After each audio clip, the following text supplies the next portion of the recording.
Hey there, adventurers. I'm Norwolf. Welcome to my role-playing game realm.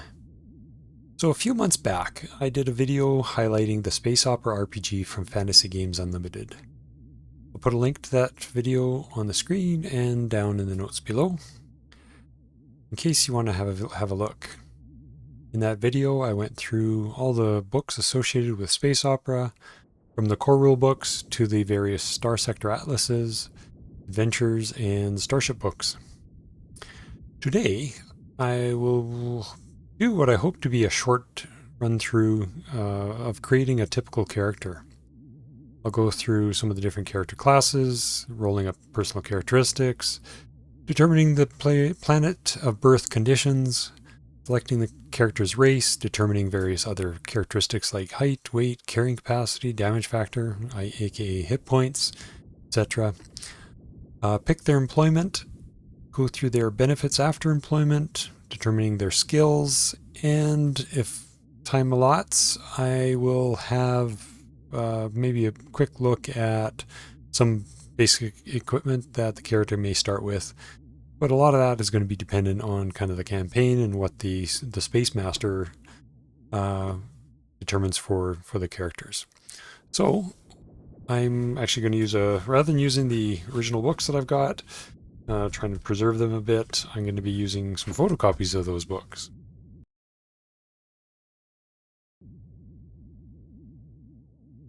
All right, let's get into this. Let's get into the classes. So we have the Armsman. So an Armsman is an archetypal warrior, the universal soldier, but he is more than mere cannon fodder to be fed to the jaws of death, as were the soldiers of less advanced eras. The Armsman is a superbly professional soldier, thoroughly trained and disciplined, a person physically and temperamentally suited to meeting the stresses and challenges of warfare and close combat in a manner rarely witnessed in the present day. Examples of Armsman characters can be seen in such science fiction works as Dixon's Dorsey series, Heinlein's Starship Trooper, or Heldman's Forever War. So, we also have the tech. A tech is a highly skilled technician whose personal characteristics and temperament are oriented towards operating, maintaining, repairing, and even constructing various types of equipment and devices. He is far more than your run-of-the-mill mechanic or electrician, as he possesses technical training equivalent to the best technical institutes and engineering colleges of today can provide, and more. In a sense, a tech is a combination of the theoretical and the practical mechanic. He is not an engineer, however. He can repair and modify most simple devices, but complex units will sometimes be beyond his considerable skills, requiring detailed instructions from manuals and engineers for involved modification or serious repairs. He cannot create new and advanced designs, or even do more than copy construction plans drafted by others with more knowledge. But he can build whatever he is competent to work with if he has the requisite direction and materials. Next, we have the scientist research. A research scientist is a professional inquirer after knowledge. In the context of space opera, science includes a number of fields formerly classed as arts, such as history, but these fields have been reorganized on a scientific basis and have precision and accuracy approach which is unknown today. Scientists have considerable technical expertise, but they must work with equipment of a highly specialized and complex type in many instances, but their tech knowledge is more theoretical than practical. Their strength is in the ability to perform research and analysis to discover required information and to solve problems faced by him in both the pursuit of knowledge and the ongoing action of roleplay. Let's see, the medical scientist or physician is a highly specialized PC whose knowledge are skills centered on healing the injured and the sick. However, he will be he will be able to exercise that knowledge and skill with patients of alien races as well as his own race. He will also be able to do significant scientific research, analyzing and finding the cures for most virulent xenodiseases, or developing bionic prosthetics for main personnel. And on and on. And we have the scientist engineering. An engineer is a practical scientist who stands between the hard research and the practical application of technology. Such a PC is the one who rebuilds the fused star drive, shuts down the runaway antimatter power system, or figures out a way to operate an alien device. He can supervise the work of techs, advising them on the procedures to follow in making major repairs of equipment and even joining them in the work. His theoretical knowledge will not be as comprehensive as that of the research scientist, but he can build it if the scientist can explain how it works. And then last but not least, we have the astronaut. An astronaut is a professional pilot in the 20th century sense, as well as a professional spaceman skilled in the intellectual and practical matters regarding the operation of spacecraft. He is also a remarkably fit individual physically because of the demands placed upon him by his vocation. An astronaut is therefore prone to acquiring scientific skills as well as astronautic skills. He will also evidence considerable technical skills with equipment relating to his role as a pilot and navigator of spacecraft, in that he is a command officer who will, sooner or later in his career, succeed to the actual command of a spacecraft. The astronaut is a reasonably skilled armsman as well. For many hostile races, pirates and individuals will threaten the security of his ship and all in her. In that, any character can be regarded as strong in all fields. It is the armsman, or the astronaut. So, and then they get into choosing a PC class. Basically, they say, the characters, or the players should discuss kind of what they want to play, ensuring that they kind of balance out the party. And then we get into the characteristics. So the characteristics are based on a percentile roll, which will give you a score between 1 and 19.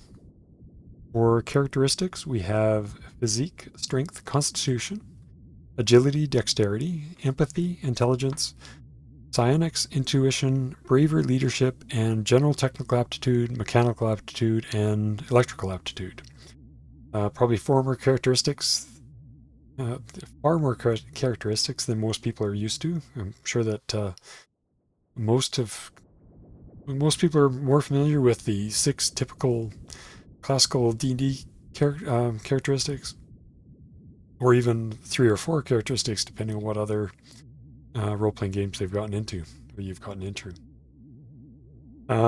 So once with those percentile rolls, and you choose your class, let's say you pick an armsman, you have 40 points that you can distribute to the percentile rolls that you have for physique, strength, constitution, agility, bravery, and leadership.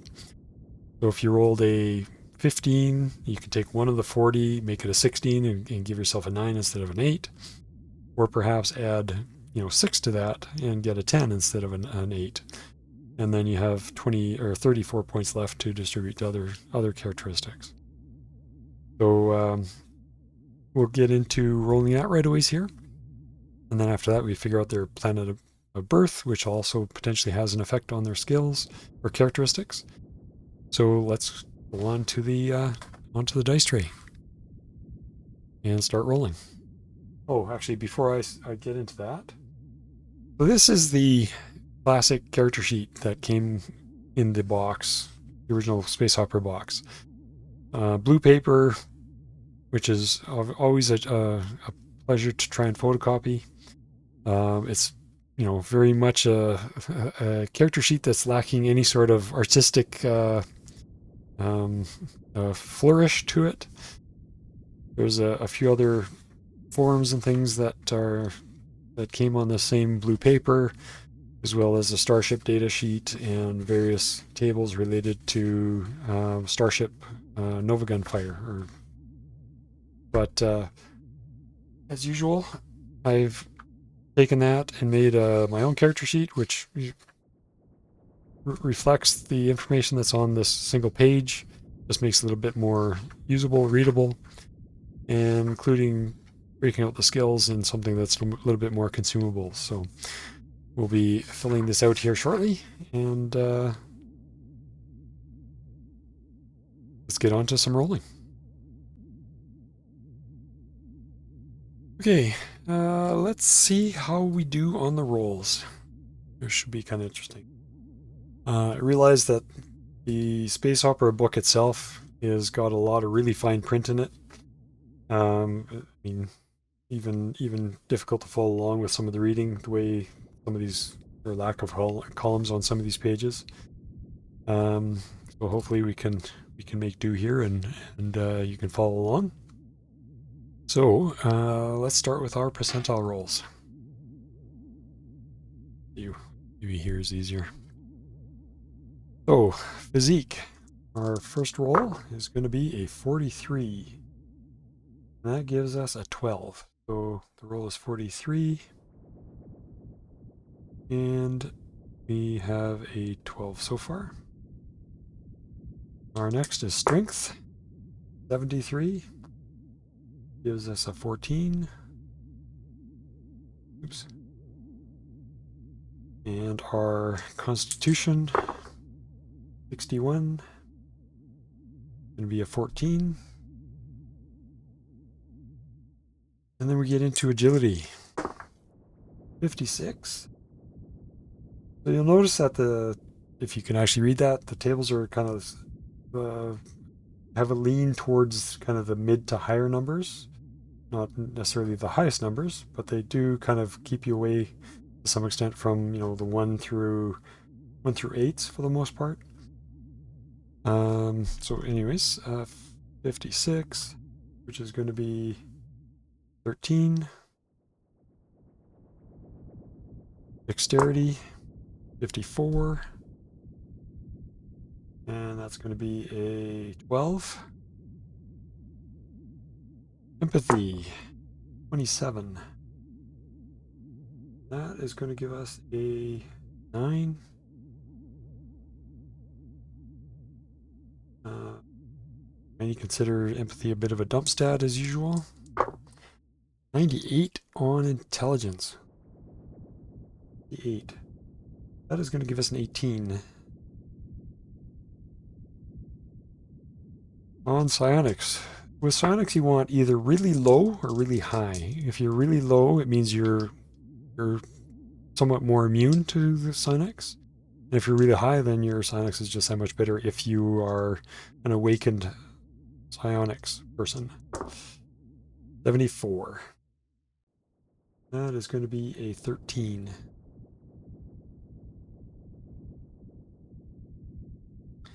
Intuition. 24. Not very intuitive. That is going to be a 6. Oh, 5.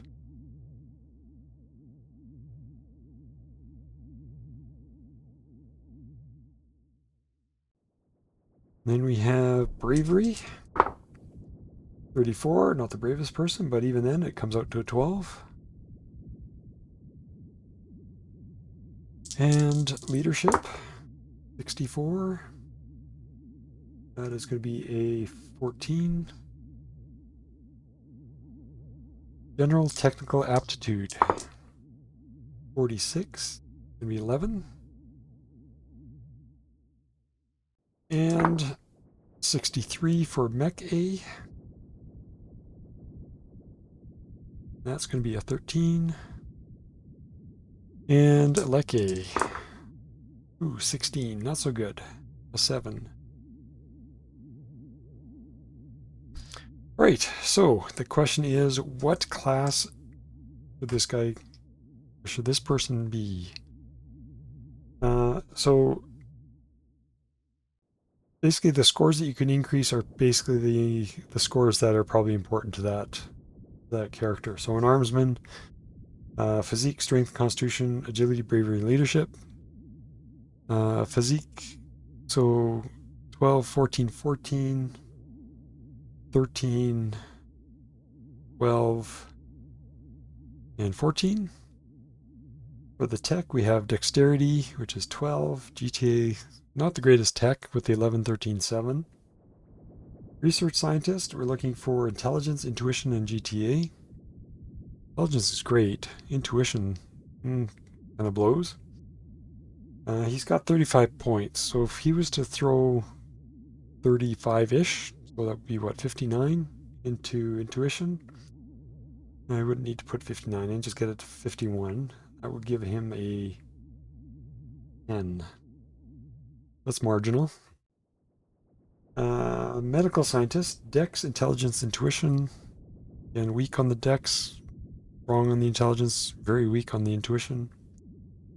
Engineer, dex, intelligence, GTA Mecha Leke, not great. Astronaut, constitution, 14, not too bad. Dex, 12, ability, 13, great intelligence, poor intuition. Bravery is okay, leadership is okay. GTA 11, well, I guess, you know what, he might actually pass as a bit of an astronaut. Now, one thing I want to keep in mind is whether or not, or what race this character might want to be. And if we were to flip ahead to the races, get rid of this. For the races, we have humans and humanoids. Basically, there's no prerequisite characteristic-wise for humans and humanoids. We have transhumans. We have, which is kind of like the Spock-like character. We have Pithecines, which is the bipedal ape-like race. We have canine, which is again a bipedal canine-like race. Felines, which are broken into two different categories. We have the avatars, which are more of they follow more of their primitive instincts again, and then mechpers, which are very technology oriented and a more advanced feline race. Each of these, of course, have different prerequisites from a characteristics perspective. We also have ursoids, which is like the bear-like bipedal race. Avians, and last but not least, we have the warm-blooded saurian race. Now, if I flip over to a quick little PDF I made that shows the prerequisites. So as I said, we have humans and humanoids. They have no prerequisites for characteristics. Transhumans need at least a 10 in every characteristic. And then various other characteristics need to be 15, 16, 15s, 15 leadership. So I've seen very, very few transhumans in my history of playing space opera. With Pithecines, they need at least a 15 strength, a 15 con, a maximum of 17 intelligence, a maximum of 15 in GTA Leke and Meche. Canines need at least a 10 strength and con, at least a 12 agility, at least a 13 bravery, and a maximum of 14 in GTA Mecha and Leke. So if we were considering a canine type race, we actually, I think, qualify for that. The Pithecine side, our intelligence is too high. I do allow characters to drop a stat, and I've been known to allow characters to reroll one or two of their stats if there's a particular class that they are kind of had their heart set on. So anyways, a canine's an option, it looks like. Well, bravery is 13. He's short on the bravery, but he could probably, depending what class he went with, might be able to bump that up. He went astronaut. He could put points against dexterity, against bravery, so he could hit that number. And let's see, the avatar. We need 11 in strength and constitution. We need a 16 in agility. Yep, not even close. And again, he's got a 56 on the roll. You would need to get to a 91. Yeah, so that's not happening. Mech per, same stats, except he needs 13s across all the aptitudes. For the Ursoid, he needs 16 strength, 14 con, or 15 con, so he doesn't get there, and his intelligence is too high. And then on the Saurian side of things, he needs a 14 strength and constitution, so he hits that. 12 or less empathy, so he's got that, and a 16 or less intelligence, so you'd be losing that big juicy 18 there. So I think I'm going to make this guy a canine astronaut. Let's see how that goes. Or work towards that canine astronaut. So let's see, did I have the stats I needed? Or am I missing something on the canine? Oh, 13 bravery. I'm looking to get that to 13. Let's go back to being our book here. So we have, let's try astronaut. And we're working towards the canine. And we'll just say male for the sake of it. Age will come out of his service in whichever service he ends up in, and the number of years and tours he does, or number of tours that affects the number of years he spent in the service. It was going to be 18 plus the number of years. And right, so 40 points. So his con is a 61. We would need to put 15 points into that to get it up a level, so that's not happening. His dexterity is 54. So we could just, at a minimum, put 1 point into that and make that a 13.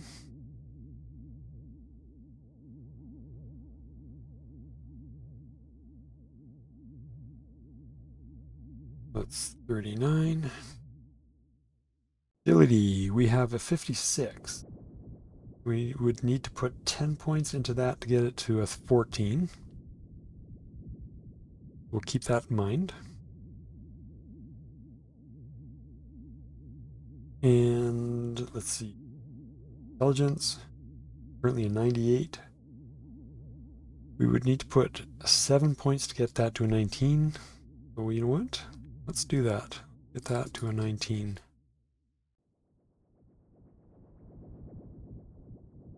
We have a brilliant dog. 32. Intuition. All right. This is where we need to really pump up some points. 24. So with 6 points, get to that. 12 points gets us to 36. And let's see, if we want to get to that, that's what, 17? 17 points, 27 points. Let's go with 17 to begin with. That makes that 43. Nope. Oh, I didn't want 17. Oh no, that's right. 30, 40, 41. That gives us a... What is that? Need some lines here. It'd be a 9. Oh, it's a marginal improvement.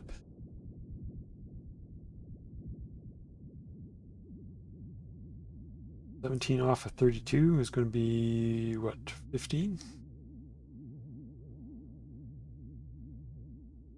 And let's see, bravery. We do have to bump that up if we want to be the canine.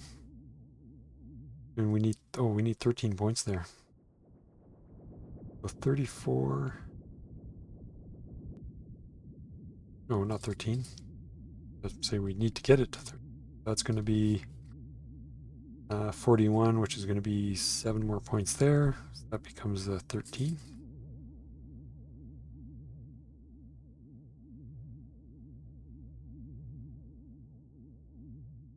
And 7 leaves us with 8. What else can we do? Leadership. Leadership is 64. 4, so 7 points would get us to a 15. And our GTA, we should probably look at bumping that. 46. So to get to 51, we need 5 points. 5 points there, that gets us to 12. And that leaves us with a whole 3 points, which we probably can't do anything with. So you know what? I'm going to say if there's anything else that can be bumped up with 3 points that are outside of his core abilities or characteristics, then I'll give it to him. So 16, that won't do it. 63, that won't go there. 73, 76. Oh, there we go. Add 3 here, and that'll make this a 50.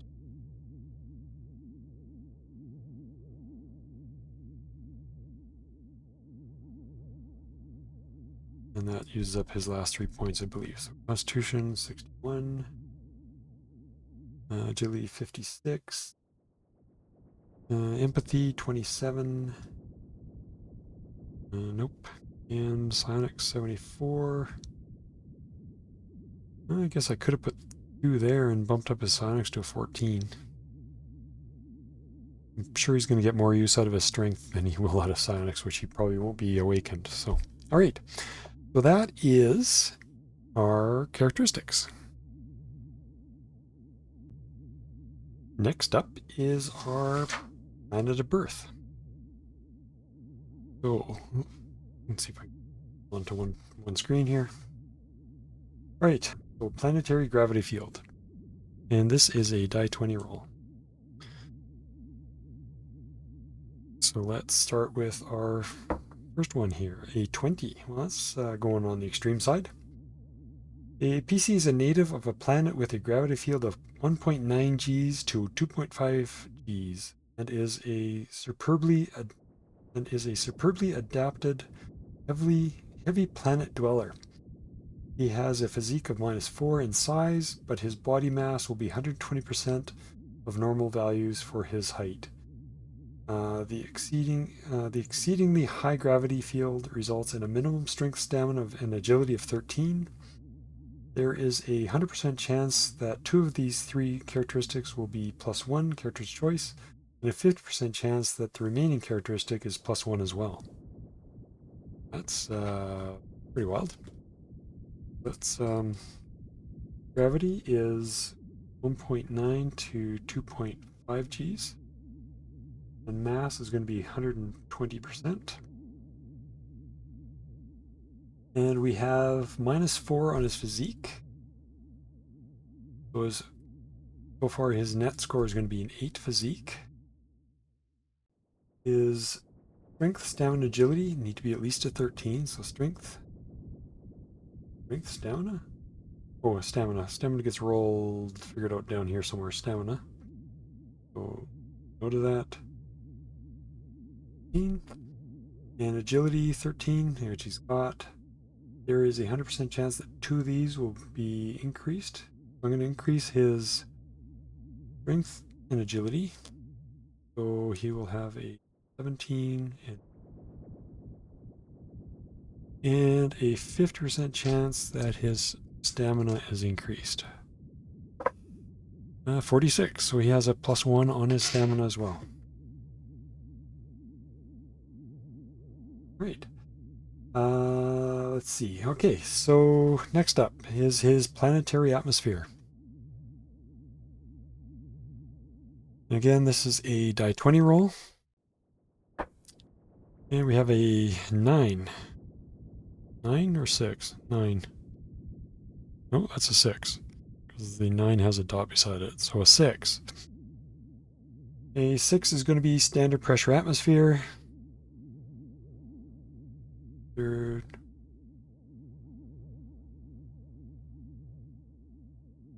pressure. The PC is used to an atmosphere of more or less Terran quality with pressures from 500 millimeters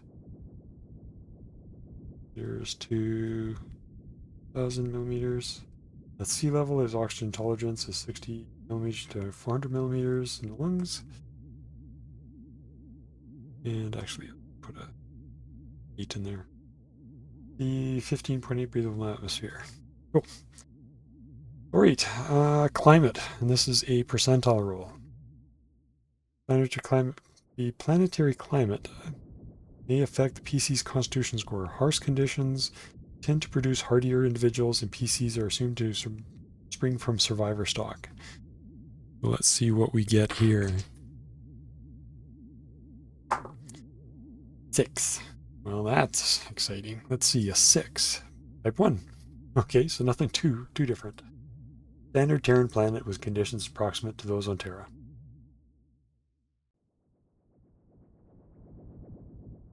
Type 1. Standard Terran. Okay.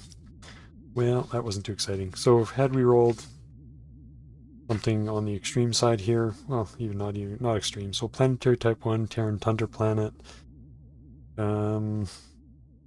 When you get down into the bottom of this, it says you will enjoy +1 advantage when making Constitution characteristic rolls on cold weather. There's also 30% chance that he has a +1 Constitution. So again, roll and see. If you rolled that, rolled 30 less, and he would have had a +1 con, which would have given him a 15 if he'd gotten something like that. Some of these other planets, let's see. Type 7 have tolerance for atmosphere. So, Terran planet with normal axial tilt at inner edge of stellar ecosphere. He has a +1 con with a minimum of 12. Have +2 advantage on Constitution characteristic rolls involving survival in severe tropical jungle conditions.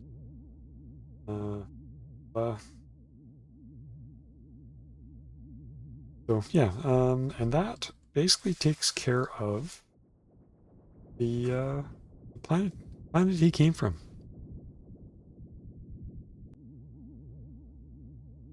Great, I'm going to fill in the rest of the scores. I'm going to correct my addition here. 15 + 1 is not 17. 16. We got 14 con. X. 9 empathy. 19 intelligence. 15 psionics. 9 intuition. 13 bravery. 14 leadership. 12 general technical aptitude. 13 mechanical aptitude, and a 7 electrical aptitude. And we went with the canine race. Canine humanoids appear to have descended from stock related to hunting dogs or wolves. They have evolved into a general bipedal shape, but still exhibit many physical traits and behaviors of their ancestors. Species may become canines if strength and constitution are 10 or more, bravery of 13 or more, agility of 12 or more, technical aptitudes, GTA, Meche, Leke, top out at 14. Yep, no problem. Only PCs born on the home planet types indicated can be canines. I'm not going to worry about that. Atmospheres, appearance, vision. Canines have 2 eyes with binocular vision, often in black and white, but sometimes in color. Depth perception is good, while visual acuity over distances is good to excellent. Is not, however, the equal of human vision. Some nocturnal races and races in conditions of low illumination have good night vision. Canine hearing is very acute and extends into frequencies far higher than those audible to humans. Generally, hearing is comparable to that of common dog. Well, canine olfactory senses are, again, comparable to that of common dog or wolf. Canines can often track by scent and also judge the mood of people by their odor. On and on, general comments, and let's see. Canines are carnivores and exist on an exclusively meat diet. Metabolic systems tend to be iron-based, but copper-based metabolisms are also known. Life expectancy of advanced races can reach 100 years, while primitive rarely survive beyond 25. So, cool. That takes care of the canine aspect. Got our characteristics. So next is our using our physique. We're basically applying our characteristics. So using our physique, we look at the race that we are. So canines. Go to this first table. We have a physique of 8. We are 172 centimeters tall. And we have a 73 kilogram weight. And of course, we're adding 120% to that, which is 14.6 to the 73, or well, 120% to the 73. So that's going to be 10% is 7.3. So yeah, 14.6. So that's 87. 0.6 kilograms.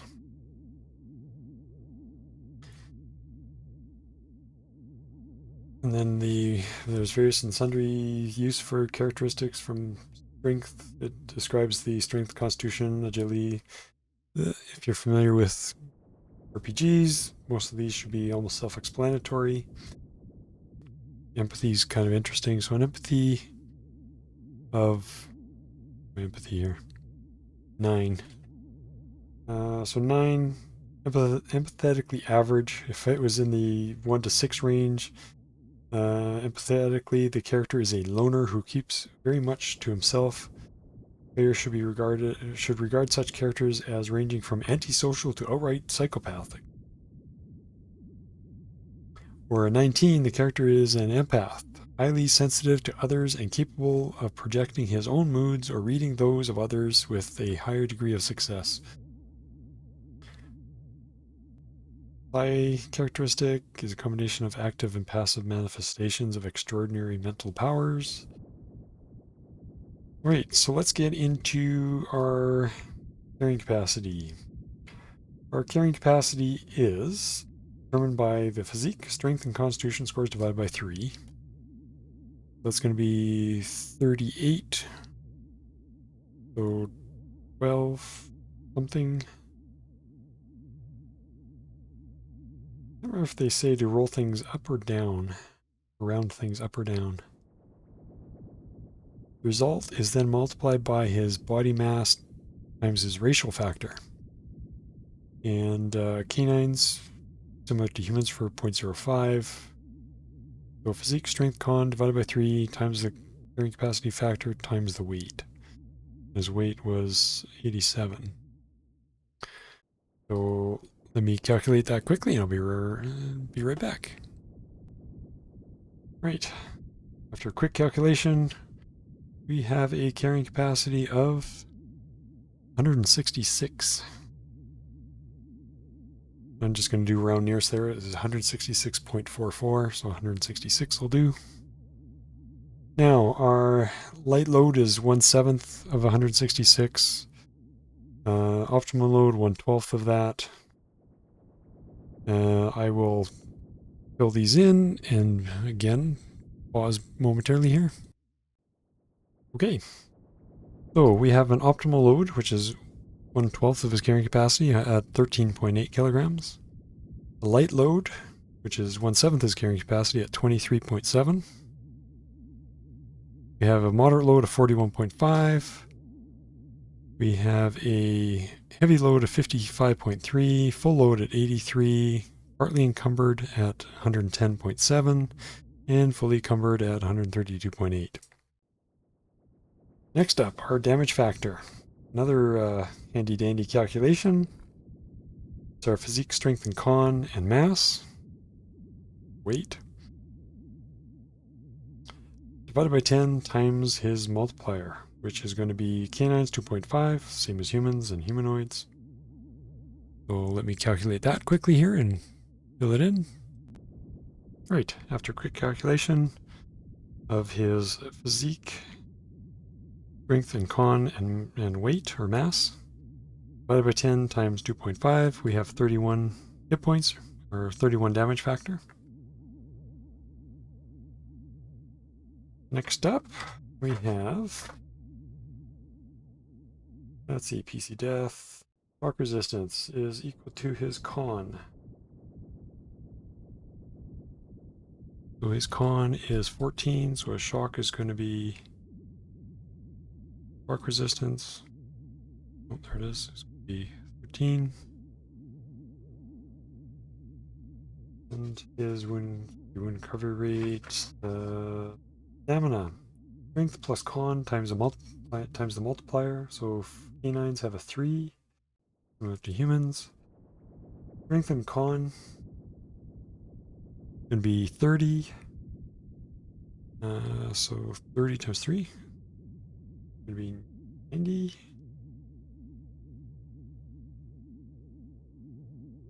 I have a feeling that the canine where it said stamina is actually was probably referring to constitution. I think that's a typo in the book, because we're talking about a rather large number here, far bigger than 13. So, anyway, so what did I say? 30 times 3, so 90 for plus 1. I'm gonna double check these and see if it should have been this constitution modifier instead of the stamina down here. I have a feeling it should have been constitution. And let's see, his wind is going to be, normally it's 3 times stamina for your typical characters. But if they are in active service, like infantry, scouts, etc., because of the high level conditioning and exercise associated with certain careers, you added 5 times the D10% to it. And I'm astronaut, if I remember correctly, is considered an active service, and I could even say in the description of astronaut that they kind of are supposed to be quite healthy, etc. So let's give us a die 10. We have an 8. So add 40% to our stamina, or 3 times our stamina plus 40%. Or 170, or 270, sorry, goes from 270 to 378 for wind. Rad tolerance was probably in one of the planetary items.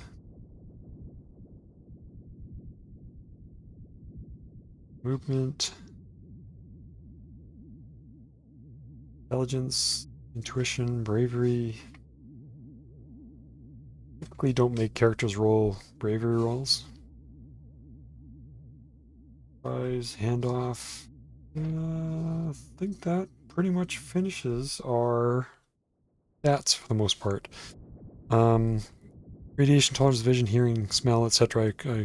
I'll fill in from the canine description. Vision is basically normal. Hearing is better. Smell is better. And now we get to pick our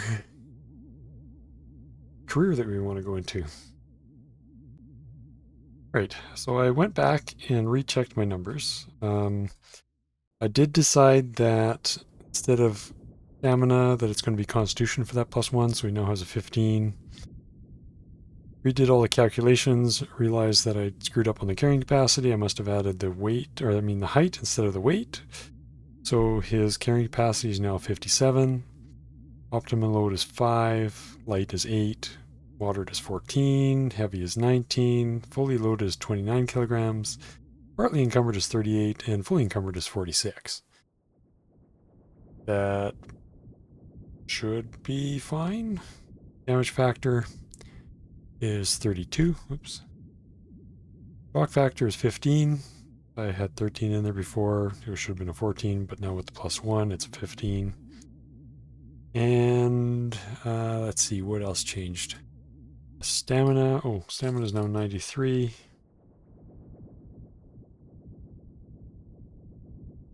And his wind goes up to 391. Okay, so that takes care of most of the corrections. And so for the career, we have various options. There is Star Force. Let me bring this back in the center here. So the Star Forces are the elite units of the Starfleet, Space Marines, and Special Services Commandos who guard the space lanes from enemy attack and who carry death and destruction to the enemy's home planets. And that's broken into Starfleet, which includes astronauts, scientists, techs, and people with psionic talents. Space Marines, which includes armsmen and techs. Special Service Commandos, again, armsmen and techs.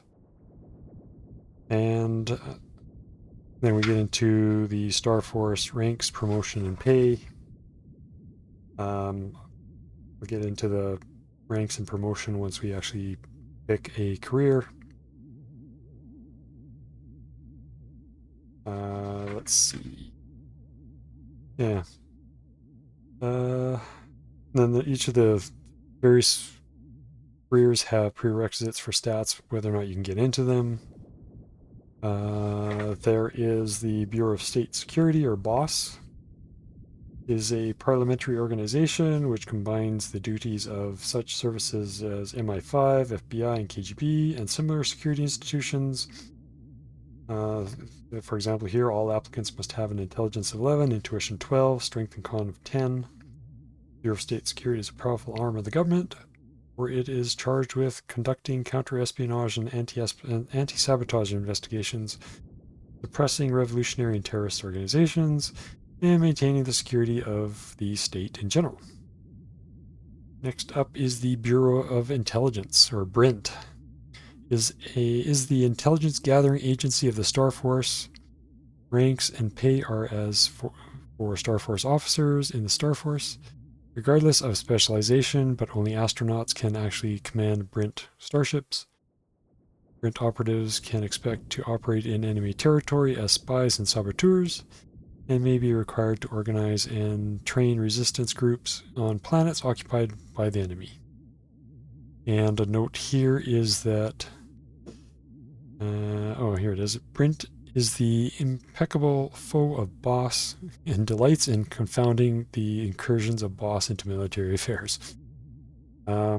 Interstellar Survey, Government Civilian Service, is the Department of Interstellar Survey is charged with the exploration of deep space to discover and chart new planets suitable for colonization. Ranks and promotions are as described in Star Force, except the 2d6 roll required for promotion is, we'll get to that. Interstellar Police Agency, or IPA, is a parliamentary organization very similar to the Star Force and BRINT, except that it is charged with maintaining law and order in the volume of space controlled by the star culture and concerns itself with criminal activities of an interplanetary and interstellar nature. IPA maintains naval quality vessels up to fleet cruiser displacement and armaments in order to combat piracy and to patrol the space lanes. And there's various prerequisites. Survey Scouts, Government Civilian Service. The Survey Scouts are highly trained explorers assigned to the vessels of the Survey Service. Scouts are armsmen and techs who meet Star Force Commander prerequisites. PCs should ensure that their skills purchased prior to entry into the game are heavy with survival skills. Scouts are trained to conduct initial landings on planets and make preliminary surveys before the planetary survey teams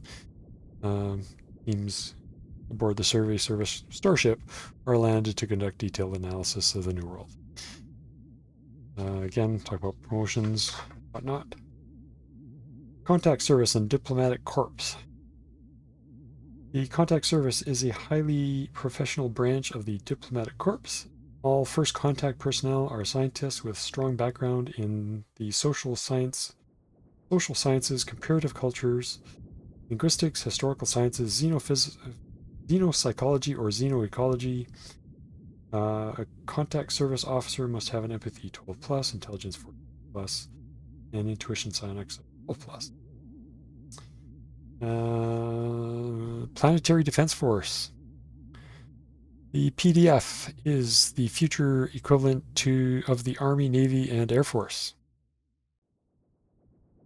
Each planet with a significant population will have a PDF charged with the defense of the planet against attacks, and the maintenance of order in a state of emergency, the occupation of enemy planets conquered by invasion, and the second or third wave assault of enemy planets once the Marines and Commandos have secured adequate beachheads. Planetary Police Force. The Planetary Police Forces are parliamentary law enforcement agencies charged with maintaining law and order on a particular planet or within local planetary jurisdictions.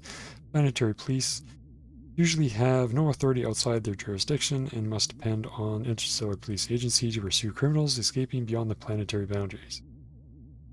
A little bit more confined to the planet itself. And I think we're close to the end of these. Independent Explorer Civilian Service. The need for new colony and resource planets is never satisfied, and while the survey service does extensive work in the discovery of new planets for settlement and industrial development, independent exploration companies have also entered the field. Freedom-loving adventurers of all classes are taken on this hazardous profession for pure profit. According to interstellar law, the discovery of a planet uninhabited by sentient races becomes a first claimant of all land.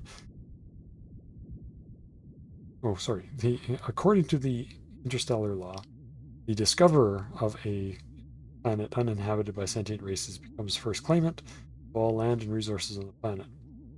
If the discoverer undertakes the development of the planet, a very costly enterprise until returns are run from that development, literally owns the planet. And I think they have some calculations for what Earth somewhere in the books here. And again, there's astronauts, scientists, engineers, techs, and armsmen. And the various ranks and whatnot, and pay scales for them. And, one more. Merchant Marine Civilian Service. The merchant service is organized on a tight guild structure. Normally, employment is maintained in one of the guilds, but a general space hand position may be obtained by any personnel unable to obtain employment in their guild position.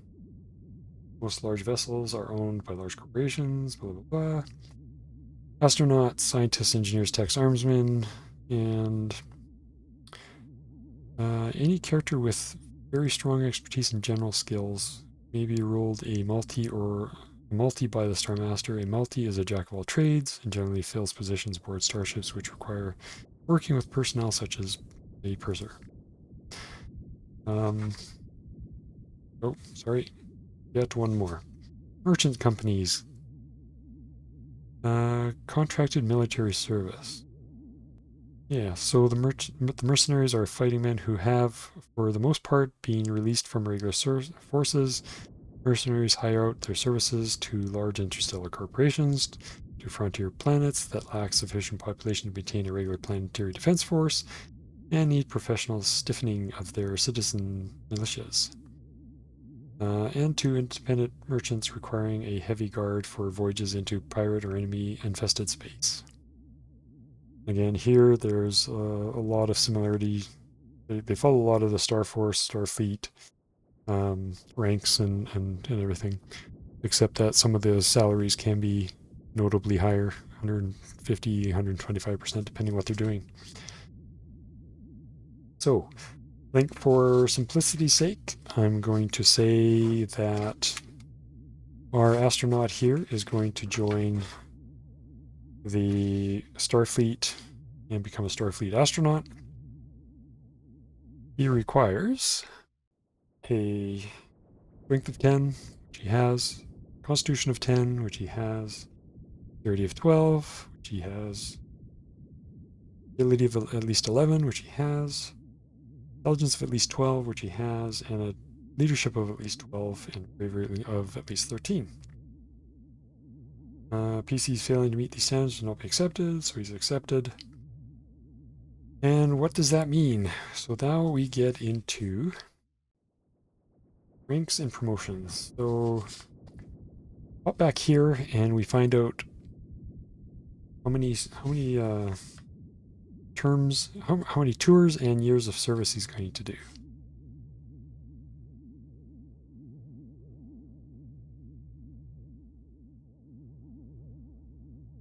Star Force, or Starfleet, I guess.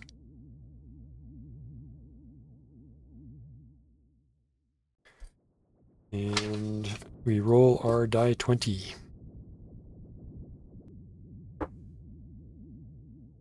Wow, 20. Gonna be an old codger when he comes out of here. So he is doing 15 tours and he's in for 30 years. So that makes him 48 when he comes out.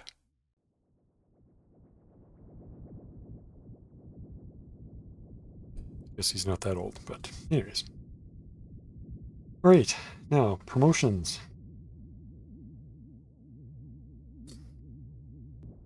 Promotions are, let's see. All Star Force promotions are based on obtaining 9+ on a roll of 2d6 made every 2 years at the end of a tour of duty. Ranks below grade 3 require minimum leadership 10 to qualify. Ranks above grade 3 require +1 minimum leadership of 10 prerequisite for each rank. And our illustrious astronaut here starts at rank 3, because that's the minimum rank on the executive branch for astronauts. He needs a leadership of 10 for the rank 3, 11, 12, 13, 14, so he can get up to rank 7 without with the leadership that he has. And then after that, each rank that he gains or tries to gain requires he'll be getting a -1 roll, because he needs a leadership of 15 for rank 8. He's only got a 14, so that does a -1. If the PC receives a promotion in his final tour of duty before possible release from service, he may serve another 2 years term without having to reroll enlistment. Now, had I rolled like, I don't know, say a 5, he would have, on the die 20 roll, he would have been doing 5 tours in 10 years. If on that, at the end of that 10 years, he wants to re-enlist but hadn't gained a rank in that last year, he would be having to roll, in this case for the Star Force astronaut, a 13 on 3d6, 13 or better. And that 13 would have modifiers based on what scores he had above these minimums. So, I think I might try and get him into Brent astronaut at some point in the course of this. So we'll see how that goes. And to get into Brent, he would need to roll a let's see, transferring to Brent by rolling 7+ on 2d6 in any given year. So cool. Let's do some ranking.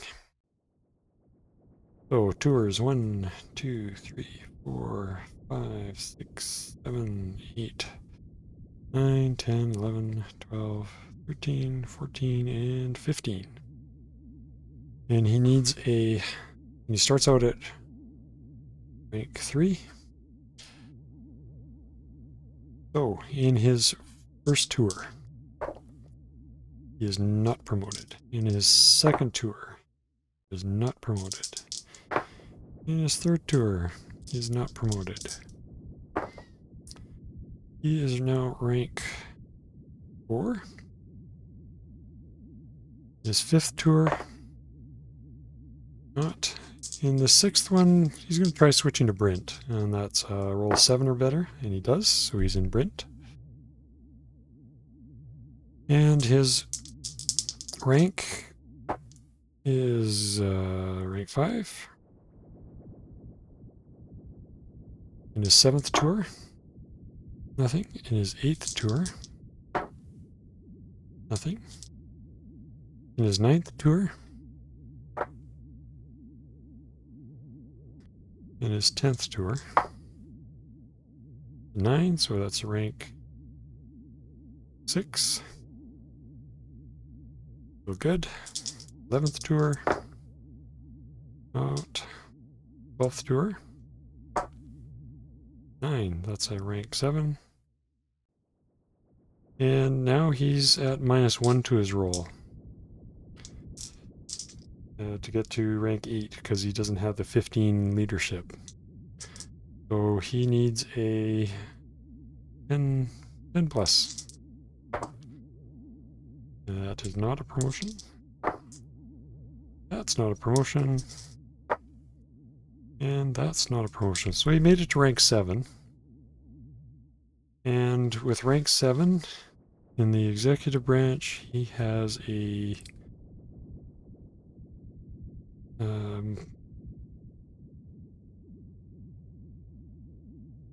I don't think I need the monthly. I'll write it down anyways. And the annual salary of 1,800 credits, which will be important here coming up. All right, so we have a little bit of calculation to do on some money that he gets. Is mustering out benefits. So that consists of severance pay, savings. Neat thing about savings is based on his intelligence, so that should help. And his pension benefits, because he was there 20 years plus, he gets a... Okay, so PC contributes a portion of his income to a pension plan, as does his employer. If PC has served less than 20 years, accrued pension benefits are equal to 10% of his final year's salary times half his years in service. This is paid out to the PC in a lump sum. However, if the PC served 20 or more years, his pension plan has matured and will pay out a yearly sum equal to 2% of his final year's salary. The pension fund will be deposited to the account of the PC in any interstellar bank he stipulates. That's times the number of years of service. Oh. Right. Okay. So his severance is going to be his salary times 0.05 times the number of years of service.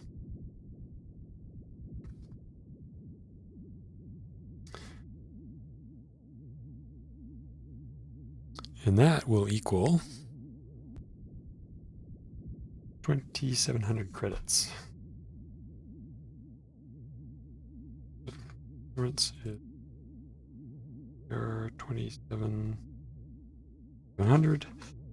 His savings is going to be his salary times 0.01 times his intelligence times the number of years of service, which equals 97,200.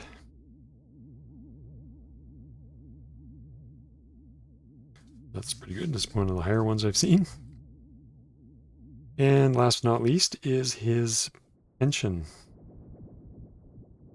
No pension will exceed 60% of the final year's salary. Okay. So his pension is going to be the salary times 0.02 times the number of years of service. And that comes out to the 10,800.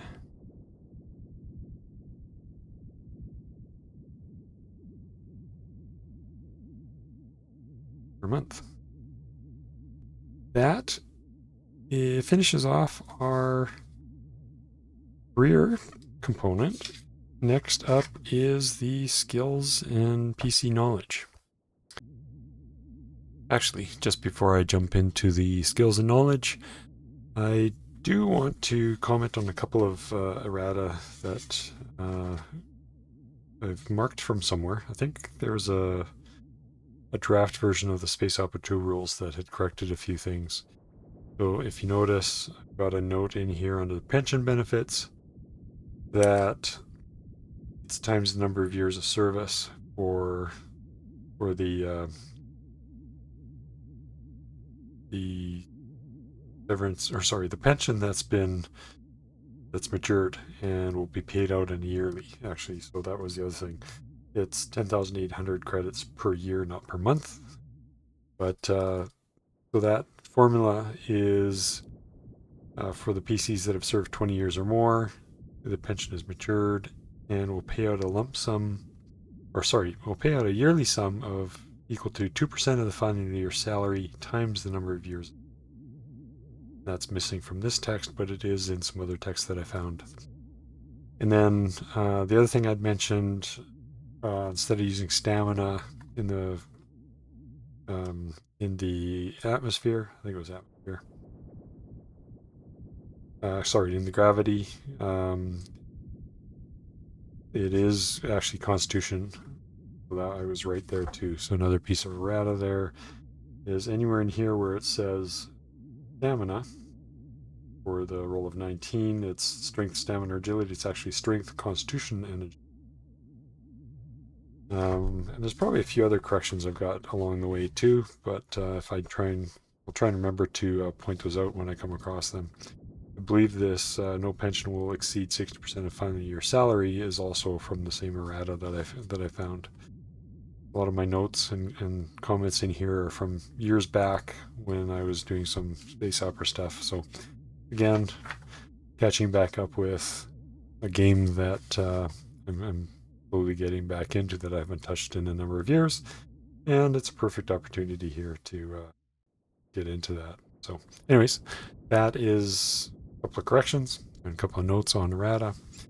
Now the other material benefits that he gets when he's done for Brent, it is as for Star Force personnel plus 3 concealable small arms and credits equal to and 2,000 credits times rank in specialized equipment. We had a rank of 7, so he's got 14,000 credits in specialized equipment, which it's really up to player and the Star Master to figure out what's going to be allowed for specialized equipment. And depending on what I do or how much I do with equipment here for this character, we may get into that. So the other benefit is as per Star Force or Starfleet. So he gets a personal medikit, shelter tent, a wristwatch, a backpack, sleeping bag, 1 complete ship, summer, winter, and combat uniform, as opposed to 1 complete ship. It's the various different types of uniforms. Communicator, a sidearm, a vibroblade, which is essentially better than a standard blade, but not as good as like a light sword or laser sword. Officers also keep their mini comp units. Astronauts keep their vac suits and astrogation manuals. Medical personnel keep their field medic kits. Techs keep their tech toolkits. So, when I list out his equipment, I'll be sure to get those added in there. And I'll make some comments on the type of communicator and mini comp that the character would be getting. It's going to be something appropriate for kind of the tech level that he's in. Okay, skills. Now we'll get into skills. Section on skills starts with a discussion about expertise that's related to their career, and then talks about acquiring initial expertise or skills prior to their career. Yeah, it seems a little bit backwards to me that they would talk about what he gets from his career and then talk about what he got before his career. And similarly, the they have different calculations depending on your career for the number of skill points you get. And then they tell you that all PCs get 66 to use for general skills only. With the it essentially represents what they acquired before getting into their career. The career skill points that they receive are based on the use of 7 characteristics. So, for example, our astronaut here, we add his current constitution, dexterity, agility, intelligence, leadership, bravery, and GTA. And that gives a score between 7 and 133 points. So if you had 19 in all of those, you'd have 133 skill points. I took liberty of calculating that, and he's getting 100 skill points to use towards his astronaut skill. So he also gets 5 skill points times the number of years of service. So he put in 30 years of service, so he's getting another 150 skill points. Again, the wording here is a little bit misleading. But if we look up at Armsman, there's a word or two that they've actually included here that they missed down here. And it's basically saying half of this number of that 130 up to 133 has to be spent on Armsman skills, along with an additional 5 skill points times the number of years of service before they entered into the game. So in our case, we have 150 plus the 100, so we have 200 skill points that have to be used on astronaut-related skills, and then the other remaining 50 can be used on anything else that didn't fall into our astronaut category. And then we've got 66 that we're going to roll here. Let's do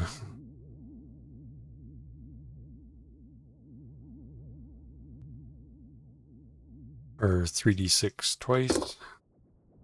We have a 13 and a 12, so 25. We have 25.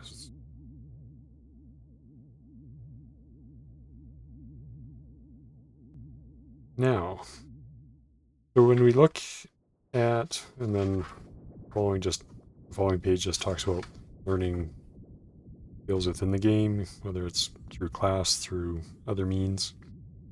Now the skills themselves, the professional skills, are broken into different categories, so different sections here.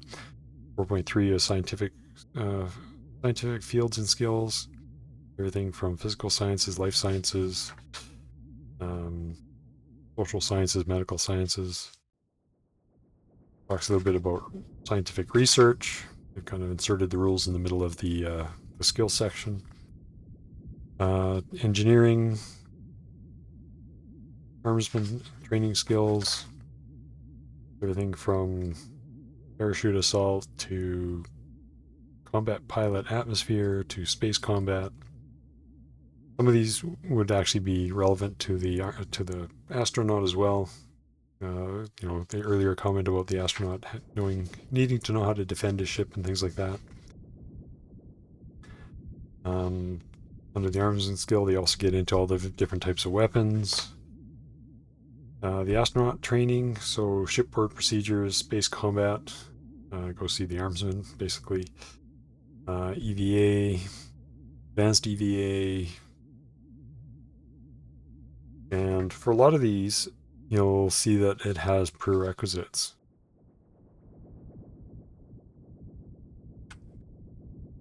And then we get into astrogator and FTL, or fast and light travel, or pilot. So for example, a pilot is 5 skill points per level, up to an expertise level of 10. So a lot of skills, you either know them or you don't, or they have an expertise that goes up to level 10. And for FTL pilot, we need to have a prerequisite of interplanetary pilot 10 and mathematics 3. And if we look at interplanetary pilot, let's see, does it have any prerequisites? Pilot training to an equivalent expertise level. orbital pilot, 3 skill points per expertise level, prerequisites of EVA, advanced EVA, Dex, intelligence, leadership, bravery. And these prerequisites, when it comes to characteristics, really comes into the learning when you're actually doing extra learning or learning new skill.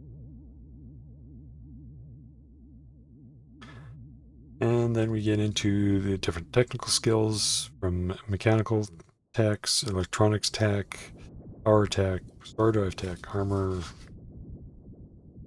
prime tech, medi tech, and then general skills. So that 25 points that he has, you can spend on things like driver, atmosphere pilot, jump belt, survivals, first aid, swimming, scuba, alien languages and customs, streetwise, forgery, gambling, counterfeiting, bribery, merchant, administrator, scout,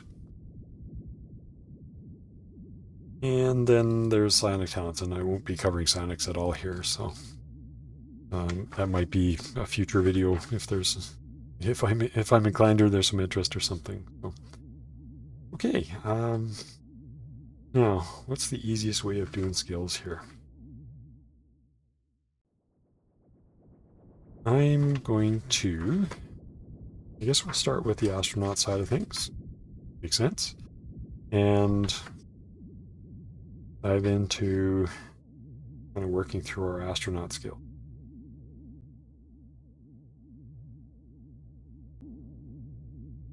All right, after much fiddling and going back and forth and flipping pages back and forth and all that, I'm sure at the end of the day, there's probably some skills that I wish I would have taken if I was to actually run this character through something, which may just happen in the future at some point. But basically what the approach I took was starting with the astronaut training and skills section and just working my way through the different skills in here. So shipboard procedures doesn't have any ranks to it. Costs 5 skill points to learn, and I just denote having it with a /1, so there's 5 points there. Base combat, if you look under the armsman skill, to learn it, there's no ranks to it, costs 6. Extravehicular activity, or EVA, learn it, costs 5 points, denoted with a /1. Advanced EVA, I took that at, it has 2 skill points per level, up to level 10. So I took it at 5, that cost 10 points. Orbital pilot, 3 skill points per level, took it to 10, so 30 points there. Combat orbital pilot, prerequisite is that you have orbital pilot to equivalent expertise. I took combat orbital pilot to 10, that cost another 30. We get down to, oh, and then of course in here, one of the requirements for orbital pilot is computer programming 1. We'll get to that a little bit later. And then we get to FTL pilot. FTL I took at 5, that cost 25 points. It has a prerequisite of interplanetary pilot 10, which is why I took this to 10. And mathematics 3, which is the advanced mathematics skill. So that is at the front of the skills section. I took that to 5, which cost points. I probably could have taken it at 3, but I figured it doesn't hurt to have a little bit better skill in that. So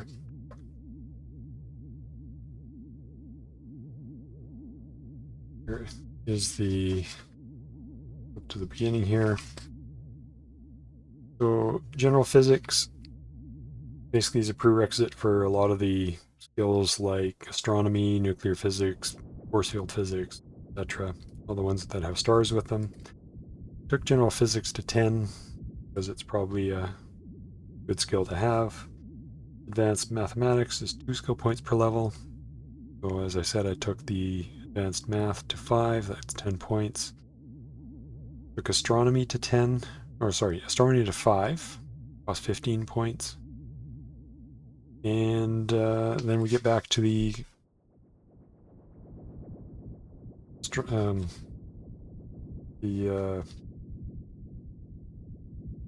skills here.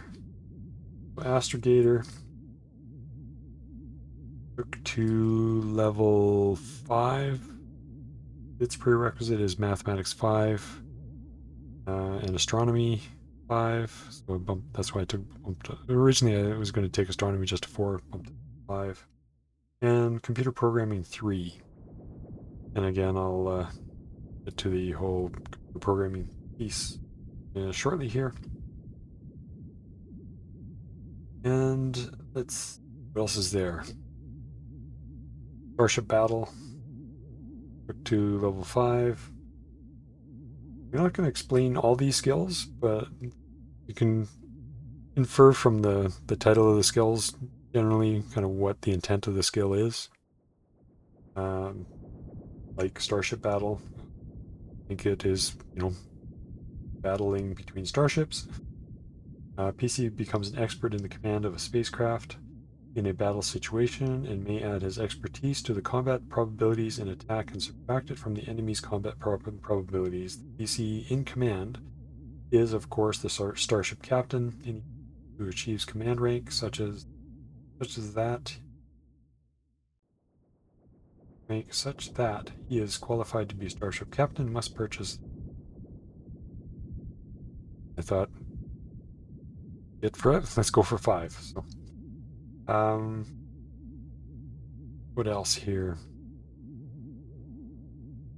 We have the option of taking skills like Streetwise, Alien Customs Languages, Merchant, Administration. I did take Administration up to 6. And then I threw some points into some of the other armsman skills. Combat Training took to 10. Everybody should have some sort of combat training that's running around if they actually survive. Jump Belt. PC acquires the skill with a jet-powered jump pack under combat conditions. Contragravity harness. Similarly,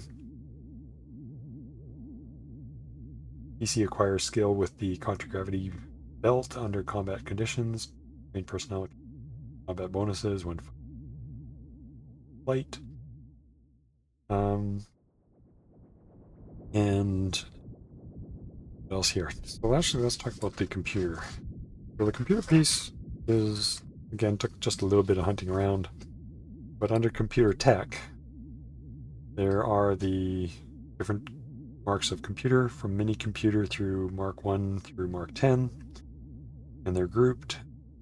And you have, for the computer skills, you have to have the equivalent expertise in the previous model of or group of skills. So get computer mark 4 through 5, actually 4 through 6. Have to have the equivalent skill in computer mark 1 through 3 or better, and mini computers. So basically what I did is took mini computers at 2, because I figured the mini computer would probably be something that's a little bit more handy. And if I want to increase any of these others to a higher level at some point, they each have to progress. So, and I took all the computers types at least level 1, so that I can this character can at least use them. And then there is civilian programming, military programming, and scientific programming. I figured the military program is probably the most relatable to the astronaut. So he took that at 4. Originally I took it at 3, but I had 1 point left, so I just bumped it up to 4. Then with some of the other remaining points, we took alien environments, cost 5 points. Got some weapon skills, so we took laser weapons at rank 1, which cost 2. Blasters at 3, which cost 6.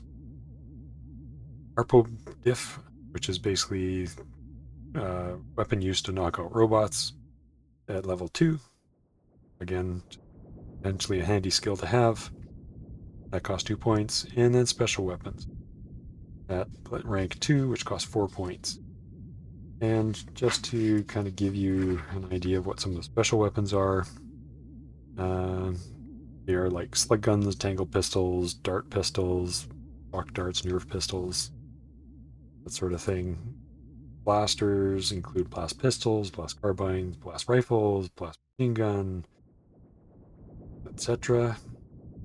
And lasers, again, just basic knowledge with laser weapons, but it gives him the ability to use the different types of lasers, from laser pistols, carbines, rifles, etc.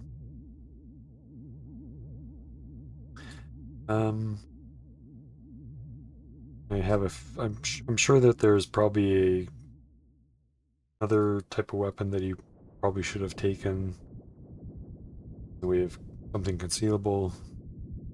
Thinking the special weapons may fall into that category to some extent.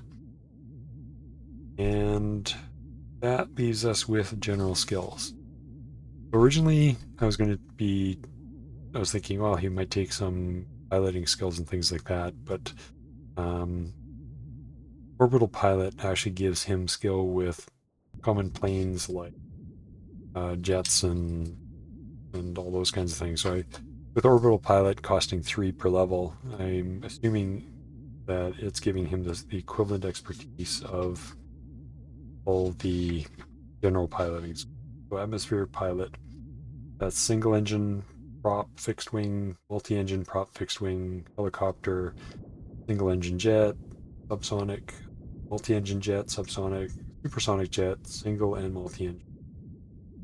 And then he's also with the combat pilot, combat orbital pilot. It can also not just fly those, but actually fly those in a combat situation. So with the general skills, I was thinking he was a bit of a outback survival, camping, whatever sort of guy. So he has swimming. He's the driver skill. Basically, it's 1 point costs 1 skill point per type of vehicle. So he took ground car initially, and when I got into that whole survival concept, ended up taking all 6 of the survival skills, which they're 2 points each, so that cost him 12. Took scout at expertise level 3, which cost him 6. And then a couple more driver skills, both the 4-wheel drive and the tracked vehicles, cost a total of 2 points, 1 point each. First aid for 1 point, and parachute for 1 point. The parachute was kind of an afterthought. You've got to jump out of a plane, you might as well know how to actually land on the ground properly without the plane. Yeah, so that basically takes care of his 250 skill points for his career skills, and 25 general points. And I think that pretty much wraps it up. I'm sure that there's, probably a slightly different or better distribution of skills that could have been done here. In the in the astronaut category, it also says that he's got access to various astronautic sciences. So he could have taken, nuclear physics and force field physics, to give himself a better understanding of some of the ship systems, starship technology, starship machinery, various tech systems, mech tech, electronics tech, communication systems, computer tech, you name it, so that he, again, would be more familiar with some of the systems on the starship. I think he's going to leave that to either an engineer and or tech that comes onto the whatever ship he's on, and hope for the best. So, anyways, I think that covers it. It's a bit of a process in making the character for space opera. It gives you, between the characteristics and the number of characteristics, oops, wrong guy. Yeah, between the characteristics and the skills and all the rest. There's a lot of different components that you kind of have to think of. And a lot of people will probably say, well, it's just easier to go play Traveler or something like that. And I don't necessarily disagree. Traveler's, been around and far more popular and has a lot more books supporting different aspects of it. Space Opera itself, at least, in my opinion, can give you some different insights to skills and characteristics and how to use them. I may do a sample combat in the future and kind of show you how the weapons and the penetration on armor and things like that work. That also means getting into some of the equipment in a little bit more detail. I haven't even touched on, using the credits that he's got to buy weapons and armor and what he's mustered out with, all that kind of stuff. So, yeah, I think I'll wrap it up at that. And I may do a follow-on with, like I said, with some more equipment and sample combat, and then who knows, may even do a bit of a solo play at some point with this character and maybe 2 or possibly 3 other characters just to round out a crew on a ship. And we'll see how that goes. So hopefully you found this interesting. Thanks for joining me today, and I hope you join me for the next video. Thanks a lot. Oh, and as usual, please like, subscribe, all that fun stuff.